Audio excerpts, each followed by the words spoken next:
Hello প্রাথমিক বৃত্তি প্রার্থীরা, তোমরা যারা যারা প্রাথমিক বৃত্তির জন্য আসো তাদের জন্য সুখবর হচ্ছে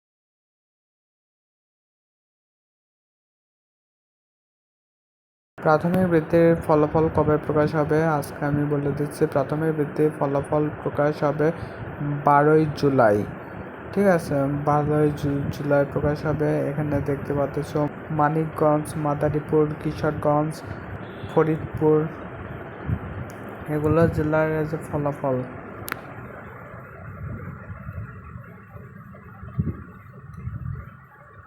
তোমাদের এগুলো জেলার ফলাফল প্রকাশ হয়ে গেছে।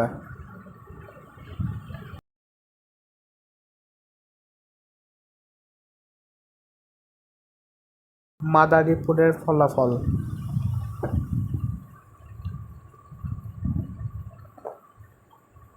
তারপরে এটা কিশোরগঞ্জ জেলার ফলাফল, ফরিদপুর জেলার ফলাফল। এটা কিছু কিছু জেলার ফলাফল এখনই বের হয়ে গেছে, এখন থেকে তোমরা দেখতে পারবা।